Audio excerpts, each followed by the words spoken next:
Welcome to Bridges here at CBRC.TV. Good morning, good afternoon, good evening to all our viewers around the world. Hi, good evening, Dr. Evelyn Songko at sa mga viewers ng ating Bridges. Good morning, good afternoon, good evening. And hello, good evening, good morning, or good afternoon to our viewers on Bridges here on CBRC.TV.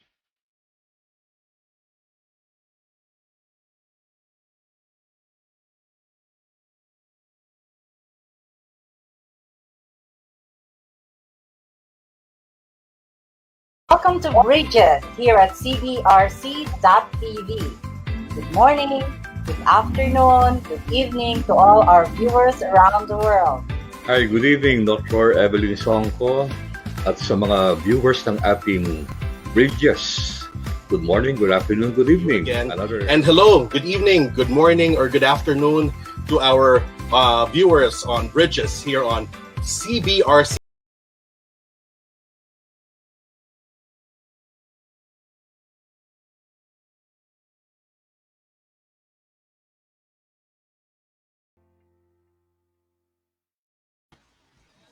Hello, everyone. Welcome to Bridges here on CBRC.TV. Well, good morning, good afternoon, or good evening to all of our viewers around the world. You might be surprised that I'm alone right now. Due to technical difficulties, we could not have Professor Evelyn Songko at the moment, our main host, but I'm Claude Despabiladeras. I am filling in, but I'm hoping, and as well as everybody is, that Professor Songko could join us in a few moments. But anyhow, this show is brought to you by the UST Faculty of Arts and Letters and Phillips Alumni Association and the UST Alumni Association. You know, tonight, we continue with the theme on environment for the month of January. We started with a discussion on how to improve our environment by going into vertical gardening and converting idle and eyesore areas into beautiful spaces. Last week, we looked at the solid waste we produce and its effect on the environment if not properly managed or disposed. We were convinced of the importance of 3 R's: reduce, reuse, and recycle. At kung pwede, dapat talaga 100% zero waste.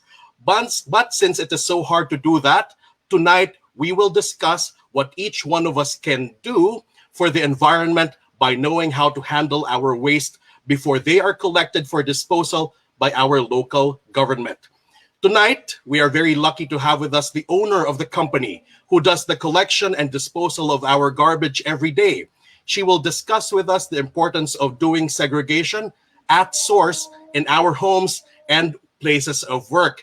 And it is my honor to introduce her to you all. So, ladies and gentlemen, our guest for tonight is Miss Isabelita Aisa Paredes Mercado. She is an AB Economics and BS Commerce major in accounting graduate from the University of Santo Tomas. Among others, she is the chairperson and CEO of the IPM Holdings Incorporated, a publicly listed company that is acknowledged as one of the country's most influential companies in environmental management. So everybody, all of you watching, let us please give a round of applause to our host, our guest for tonight, Miss Aisa. Hi, Claude. Hello, Miss Aisa. Welcome to Bridges. Thank you very much. Good afternoon, good day, a very good day to everyone.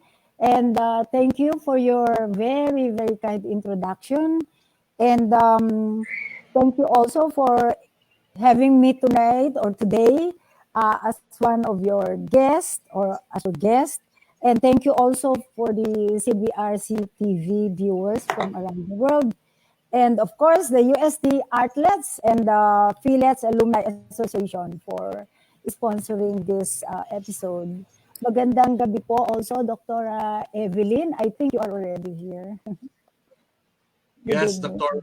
Evelyn Songko has joined us right now. Thank you for making it in the nick of time. So, of course, we started January with a talk on environment, and with you as our guest, we will be talking about it more. Right, Ma'am Evelyn? Yes, that's I'll just proceed with the first question, ma'am. We know that you're heavily involved in moves to um, make us segregate or dispose of our waste the proper way. Can you please tell us about your involvement in solid waste management? Okay. Oh, we have been in the business for more than 30 years already. And we've been engaged in the contracting, consulting business for waste management, sanitation, comprehensive waste disposal services. And so, or it's by ourselves or in partnership with other private companies, both local and foreign, or the government under a public-private partnership. So the involvement, we have been in many pioneering ventures and initiatives and for the total waste solution. So we have really been here for a long time, and we saw how we are doing in our, waste handling as a population, as a people, and also the local government, how and the government itself, the regulations that has been, been given long time ago for us to really take care of our waste, the commercial, the residential, the health, those hazardous waste, those industrial waste as well. There are a lot of kinds of waste that we should really be, taking care of. But the we generate in general a very, very big volume of waste from the household. Yun yung medyo problem sa ngayon that we should be talking about, and I am glad that Bridges is, talking about the environment on the first month of the year. So I really salute you for having this topic, which is very, very important, not only here in our own country, but all over the world. Sobra na talaga ang problema. At we have to really be conscious and be aware of the effect. Yung garbage is one of it. But in our own little way, we can really do something about it. Kasi yun yung, we generate that much eh. Tayo yung waste generator eh. Di ba? So, we are involved in this. So, dapat alam natin. And our company has been there for a long time. As you mentioned kanina, we collect the garbage. Yes, that is one. And we also do landfills. We also have introduced some initiatives to come up with how we can best service the localities or the city that we are serving. Thank you for that question. Well, you're welcome, Ma'am Isa. For us private citizens, the extent of our disposing of our waste, we think ends only when we take it out for the garbage collectors to collect. But as you've mentioned, there's so much more into it, right? There's so much the Yes. process, yes. And so, ma'am, having been in this kind of business for 30 years, what have you observed about the way people produce and handle their garbage or our garbage? Well, actually, first of all, the garbage has really increased tremendously. So we generate a big, big volume, especially that the population has really increased. And so the consumption of people now is different. So talagang we generate more and more and produce a lot of goods, even in our the way yung mga gifts natin, yung mga different items that we use now, there's so much increase in the generation talaga. So, and that is a big, big concern. So, para bang, but unfortunately, the way people handle the waste remains the same as when it was not much of a problem. So, parang hindi nag-improve yon. So, parang for the people, it is just out of sight, out of mind. So para bang sa akin, basta, ilabas ko yung garbage ko and that's it. The government takes care of it. So parang that's the attitude of some people, no? And so let them take care of my garbage. So hindi nila concern. Parang it's no longer their concern. So parang we call that as the end of pipe attitude. Para bang meaning once the garbage has been collected, yun na yun. It's already up to the government, di ba? So now we know that that is not sustainable at all, di ba? And that is why we learn that we really have to take care of our own garbage. And there is so much we can do to help the government, to help ourselves, to help mitigate the climate change, to help the world in the garbage, to face the garbage problems. Kasi when it goes, if we do not properly handle garbage, babalik sa atin yan eh. Sabi nga, hindi ba, yung kung ano yung basurang itinapon mo, parang babalik sa'yo. So, if we do not take care of our own garbage, it will go back to us in flooding, flooding and health concerns, health problems, and everything. Parang ano yan eh, kung wala kang pakialam, the involvement, necessary yun eh. So, it will really be a big problem. So, in short, we should do our part.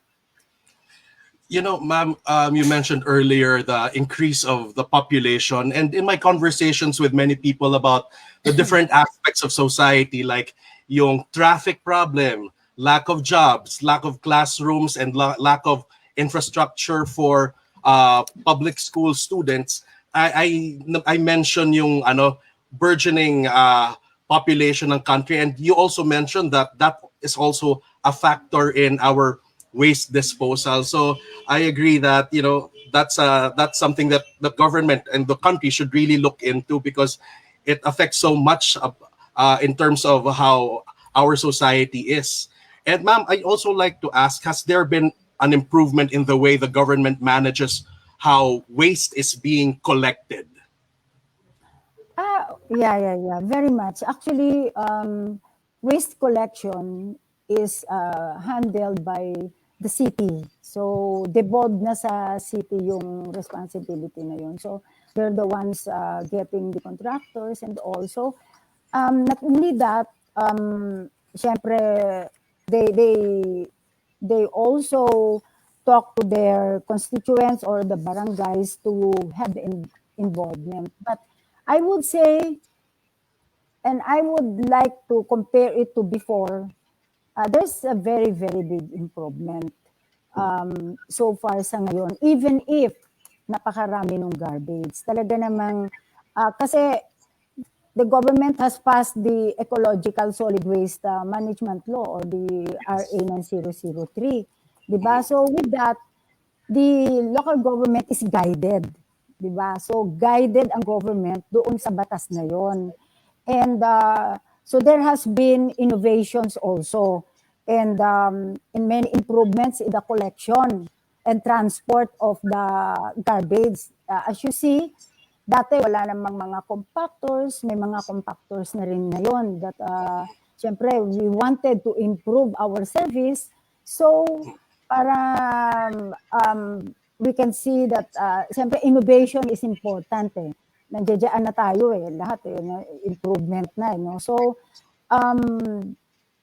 but it has to be done. So even if the volume has grown tremendously, and there are many challenges that have come up, especially the COVID-19.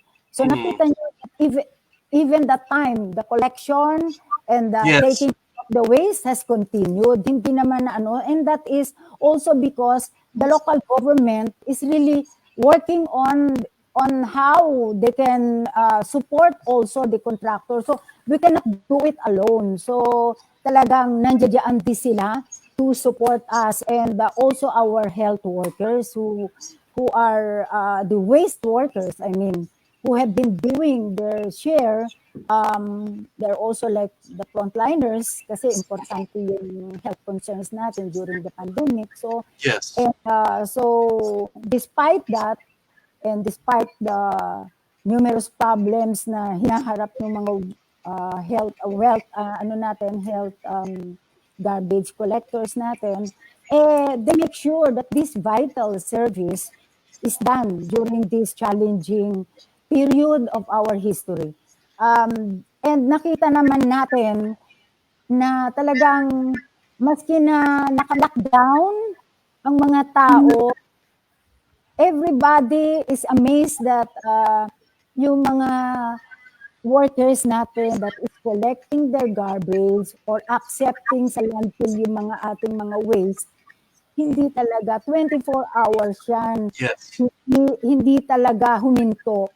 And we would like to thank also the local governments for their share. Kasi like, syempre kami din, kung hindi kami nababayaran, hindi rin kami ano. So sila, they did their best also na masuportahan. So pumapasok din sila. So that is what I mean. Meaning, they're very busy, concerned about the constituents, di ba?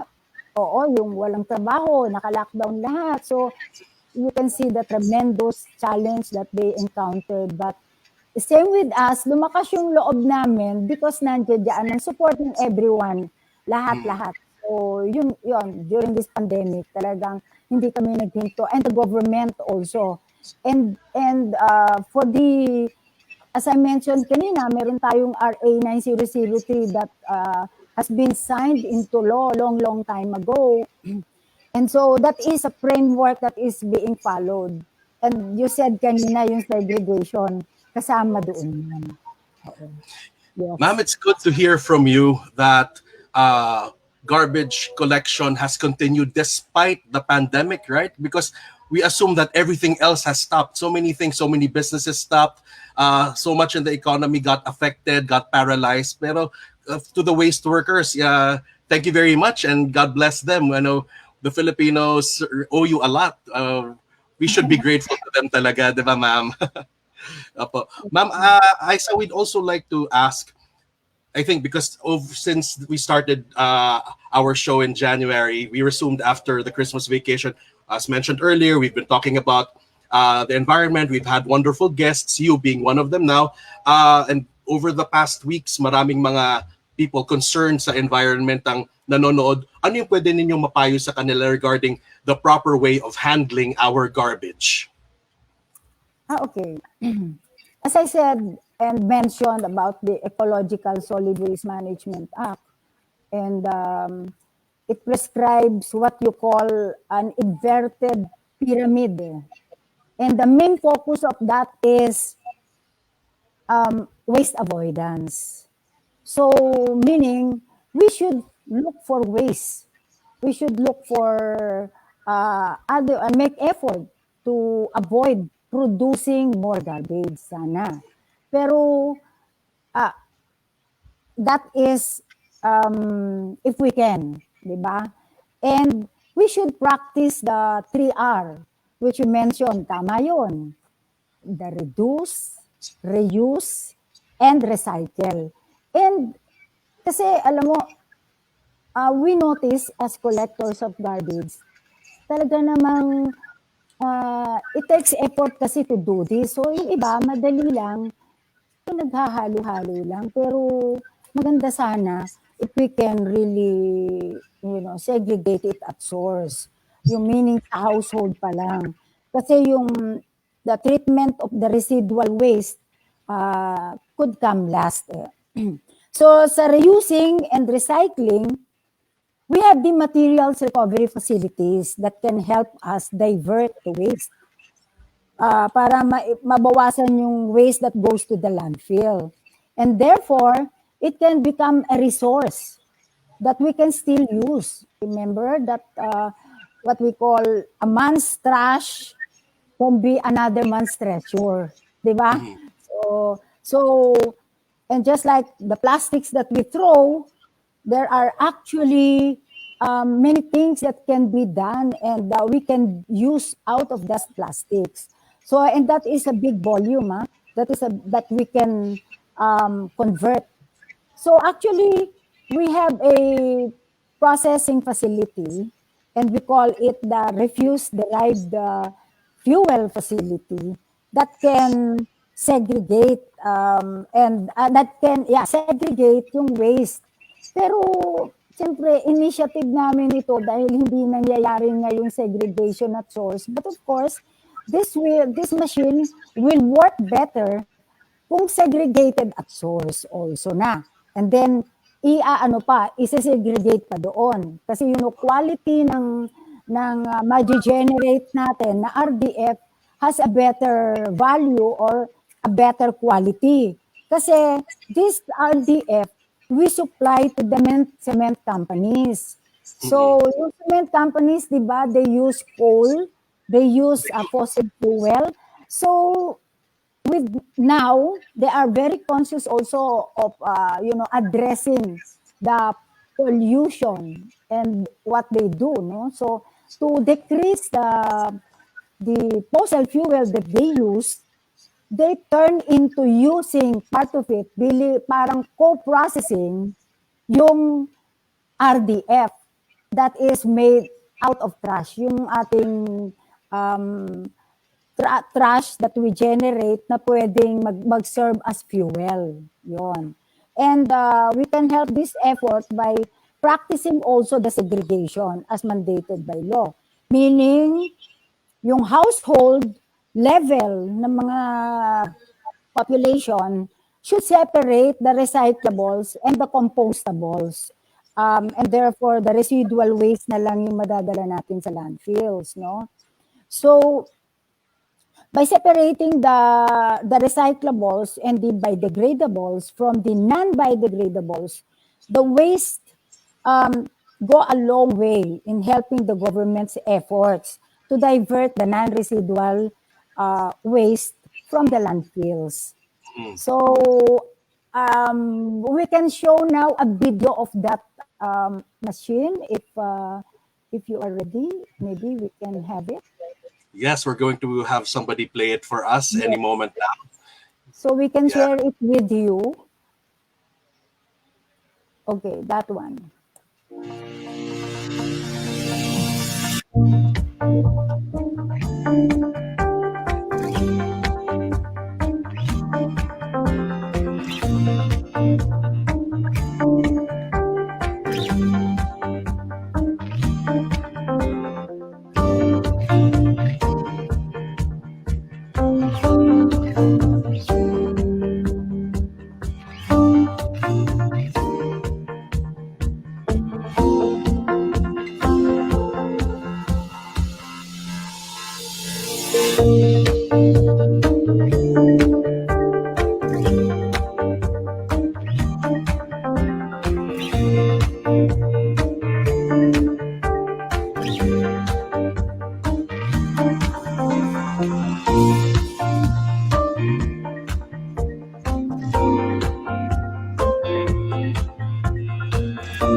Oh,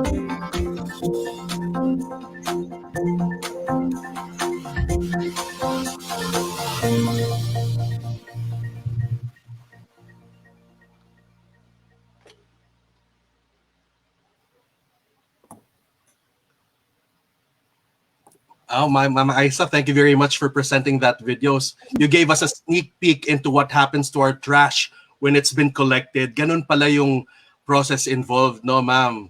Yeah.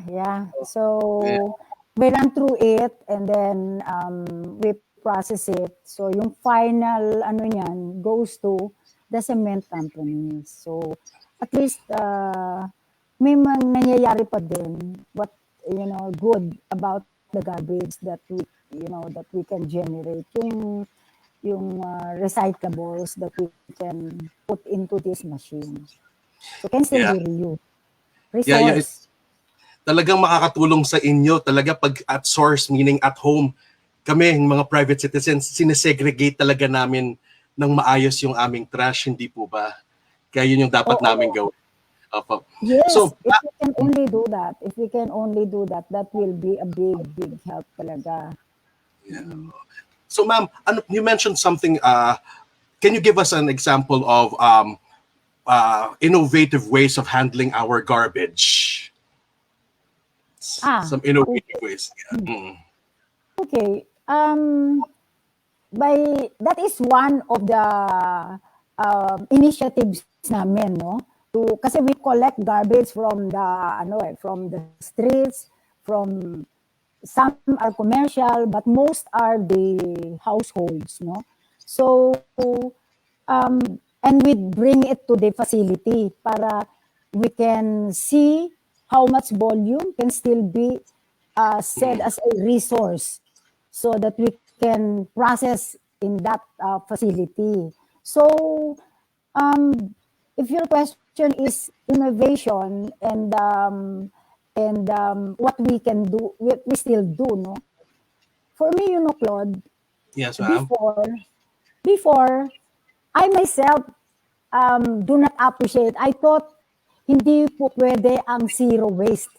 Before talaga, para bang akala ko, mas madali kasi yung sige, kolektahin na lang para walang garbage sa kalsada kasi eyesore, di ba? Parang, Yes. bale, sige, na lang yan. But, as I got involved more and more into this, I saw the importance of doing the right thing, di ba?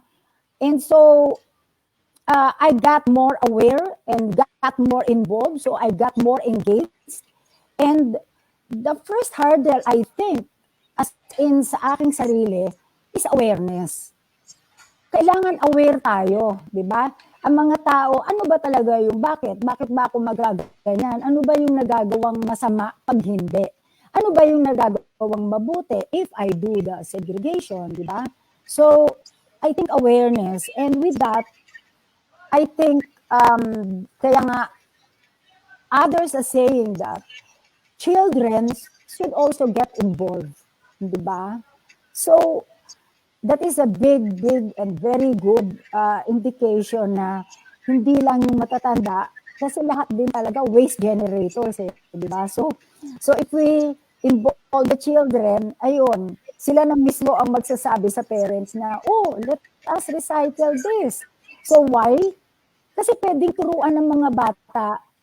And parang alam mo, there are two things for awareness and na dapat natin gawin at this point. Kasi nakita namin, we've tried doing this, like penalize them. Why? Sometimes yung mga, yung city will tell us, no segregation, no collection. Pero hindi rin nangyayari kasi talagang the streets will end up with so many liters, so many garbage. So that is one, penalize them. So hindi nag-work. So sa ngayon, we thought of incentivizing them. Incentives. Yes. Diba? So how do you give them?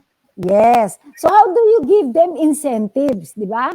So there are a lot of ways. So through the barangays, through, of course, the city also we are working with the city kasi to make this happen. Kasi nandoon included sa kontrata naman niya na you have to disseminate information.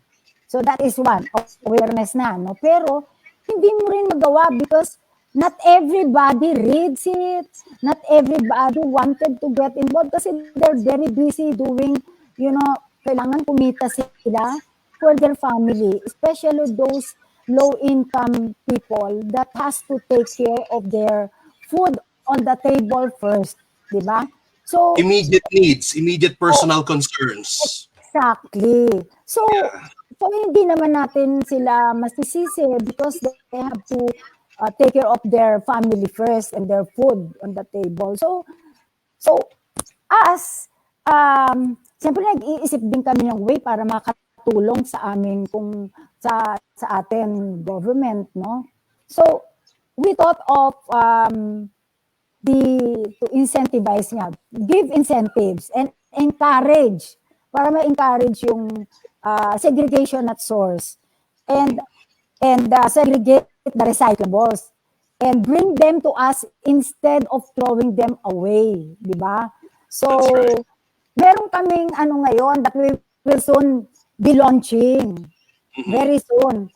Ito we call it, but what we're doing now is we will be training the kapitans, the barangay captains in barangay kasi sila yung directly involved sa sa every barangay sa tao sila yung talagang malapit, no? Sila yung talagang nandiyan sila, no?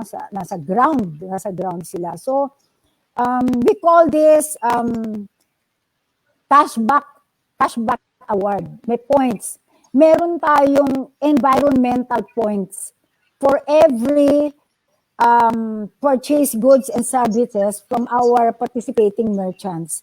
Nag-tie up kami dun sa B Extra na to give incentives. Kailangan yung pang mag-segregate sila and then or bibili dun sa mga participating outlets and then yung immediate benefit from this effort is of course not only do you earn points but you do good for the environment. So yun naman, they can exchange the points to, or let's say, meron kang dalang mga plastics or whatever recyclables you have. You can turn that into goods. And we will give it to the barangays. Dati meron kaming mobile redemption center that goes in the barangay. Then they can exchange whatever recyclable they have. But now, we will give it to the barangay also. We'll make the barangay very, very involved in this. So that is a way, not only penalize, but incentivize people. So, Ma'am, that sounds very exciting at talagang mukhang ma-engganyo yung community ma-involve at pati yung with the leadership and involvement of the barangay. And ma'am, we're happy to share with our viewers the many comments that we have been receiving from our from the viewers like Henry Soleta Tenedero, great pertaining to the things that you said. Teresita Mir, watching with the graduate school team. Yeah, she's always very supportive of us. Fernando Pedrosa, good evening, fellow Thamasians. Yeah, Thamasian show. Congrats and God bless. Congratulate from Joey Simon. Yes, thank you so nice much. to see from Maria Luisa Agregado. Nice to see our very own Isa Mercado, Faculty of Arts and Letters. Thank you, Yeah. Marilu. And then Joy Viray Gatmaitan. Thank you very much for sharing. Because we should never get tired of talking about the environment. Antonio Fernandez says, I think that public education and communication forms a large, if not the main part of the solution. Please share your thoughts on this, ma'am, very briefly. Public education. Public education. So talagang that has to be disseminated, no? Not only in schools, and then communication is very, very important. That's why nga, our effort has already been, siguro, will involve the barangays para closer to the community, yung involvement. Kaya yung community, if there are questions, they can just go to the barangay. So, kailangan ito collective effort eh. Hindi naman pwedeng sarilinin lang ni Mayor ito or ng mga sanggunian, but of course, and the barangays. So, everybody plays a big part para ma-implement natin ito and be successful. Kasi, this is just a small part of taking care of the environment and for the climate change mitigation. Pero malaking bagay ito. And as people of the country or of the world, we have the obligation to do our part, diba? So, napaka-importante na there should be enough communication, coordination, public education, as we said nga, sige, pati bata, involved na rin natin, para the small and the younger people will understand that it should be their responsibility. Kasi parang, in other countries nga nakakainggit na yung discipline nila is so much. So sana dito, we look forward talaga na tayo as people would have this kind of discipline to ourselves na wag natin basta just don't don't mind, basta okay lang yan as long as natanggal yung garbage sa kalsada, but it's better to really segregate. Yeah, ma'am, that's right. I hope that our viewers will heed all your advice, all your sharings will be retained in their minds, because we all have to be part of, waste segregation. We don't just leave it to the government. Everybody should be involved. Ma'am, you shared so much with us, and we would like to thank you for being part of this show. Maraming salamat and good luck to you. Lalo na po dun sa project na ila-launch ninyo, ma'am. Thank you for joining us tonight. Yeah, salamat din. Thank you for having me. At least ma-share natin, maski a little way, our move. And I enjoin everyone to help us. Kasi para sa atin lahat ito. Kasi, we are doing this not only for ourselves now, but for our children and for the next generations to come. Diba? Yes. Thank you very much, Ma'am Isa Paredes Mercado. It was great to have you with us. So that's our show for tonight, ladies and gentlemen. We would like to thank the UST Fillets and Artlets Alumni Association for sponsoring the show tonight. Thank you, dear Henry Tenedero, President of the UST Artlets Association, and Ms. Mitos Araneta, President of the Fillets Alumni Association. And thank you, USTAAI, and Ms. Ida Tionco, Chairman of the USTAAI Academics Committee and President of the UST Nursing Association. Also, to all the BOT of the USTAAI, all the volunteers of the association, and all the staff of CBRC, thank you po. And let us all continue learning more and discussing more about how to take care of our Mother Earth. See you again on Sunday at 6 p.m. Our topic next week is the Clean Air Act. And thank you for joining us tonight. Let us put more into action our love for Mother Earth. And here on Bridges, we do not build walls. We build connections of learning. We build connections of people. We build knowledge. So good night, everyone. Thank you. Welcome to Bridges here at CBRC.tv. Good morning, good afternoon, good evening to all our viewers around the world. Hi, good evening, Dr. Evelyn Songko at sa mga viewers ng ating Bridges.